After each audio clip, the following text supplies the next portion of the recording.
Good morning എല്ലാവർക്കും നമ്മുടെ Chinese world ചാനലിലേക്ക് സ്വാഗതം. അപ്പോൾ എല്ലാവരും രാവിലെ ബ്രേക്ക്ഫാസ്റ്റൊക്കെ കഴിച്ചോ? അത് കഴിക്കാൻ പോകുന്നതാണോ? അപ്പോൾ നമ്മൾ ഇന്ന് ഒരു ബ്രെഡ് ഉപ്പുമാവ് ഉണ്ടാക്കുന്ന റെസിപ്പിയാണ് പറയുന്നത്. അതിനായിട്ട് ഞാൻ ആദ്യം തന്നെ സവാള നല്ല അതുപോലെ കുനുകുനാന്ന് അരിഞ്ഞെടുത്തു കേട്ടോ. നമ്മൾ മറ്റേ ഉപ്പുമാവ് ഉണ്ടാക്കുന്നതിലും നമ്മൾ സവാള ഉപയോഗിക്കും. അതിൽ കുനുകുനായിട്ട് അരിഞ്ഞാണ് ഞാൻ എടുത്തിരിക്കുന്നത്.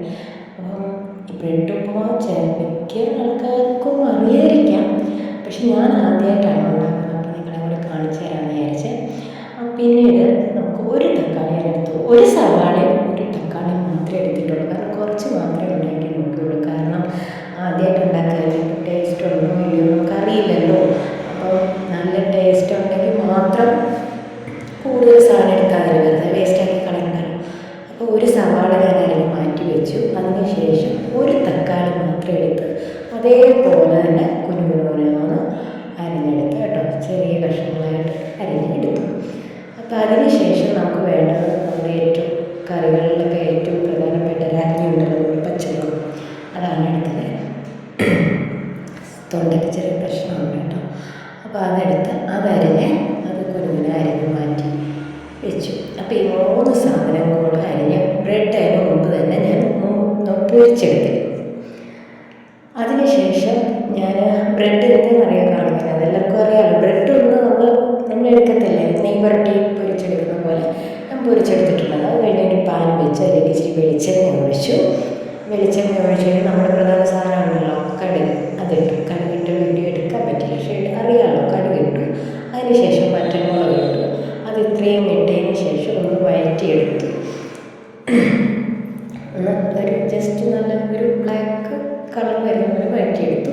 അതിനുശേഷം നമ്മൾ അരിഞ്ഞ് വെച്ചിരുന്ന സവാള അതിലേക്ക് ഇട്ട് കേട്ടോ. സവാള ചോപ്പറിലൊന്നും അല്ല അരിയുന്നത്, കൈ കൊണ്ട് അരിയുന്നത്. ചോപ്പറിലരിയുമ്പോൾ ഇച്ചിരി കൂടി നമുക്ക് കിട്ടും, സ്ലൈസ് കുനുകുനാന്ന് കിട്ടും.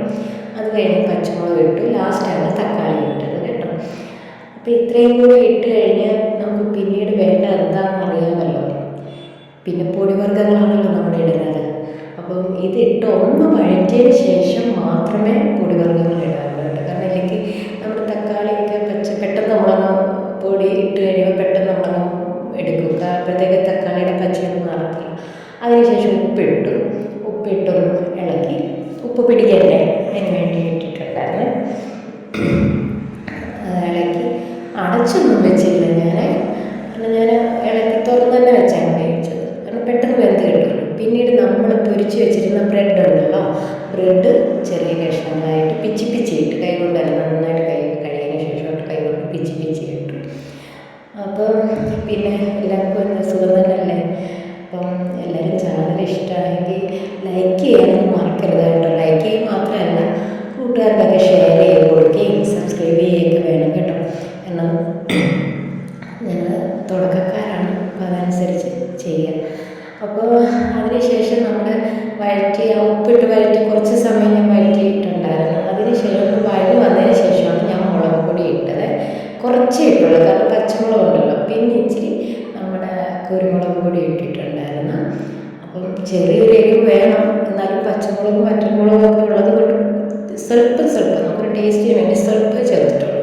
അതിനുശേഷം അത് വഴി വന്നതിന് ശേഷം നമ്മുടെ ബ്രെഡ് ഇട്ട്. അപ്പോൾ തക്കാളി ചെറുതായിട്ടൊരു പച്ച ഇത് കഴിച്ചാലും കുഴപ്പമില്ല, കാരണം ബ്രെഡല്ലേ, കുഴപ്പമില്ല. നല്ലപോലെ ഇതാവണ്ട വേണ്ടിയിട്ട് ബ്രെഡ് ഇട്ടു. ഇനി ബ്രെഡ് ഇട്ട് ഇങ്ങനെ എടുക്കല്ല, നല്ലതുപോലെ നമ്മുടെ തവ വെച്ചിട്ട് ചെയ്ത് മിക്സ് ചെയ്ത് പൊടി കഷ്ണങ്ങളാക്കി. ശരിക്കും അതിൽ അവലിൻ്റെ ഉപ്പുമാവ് ഇരിക്കില്ലേ, അതുപോലെ ഇരിക്കും കണ്ടു കഴിഞ്ഞാൽ കേട്ടോ. നല്ല ടേസ്റ്റായിരുന്നു. എല്ലാവരും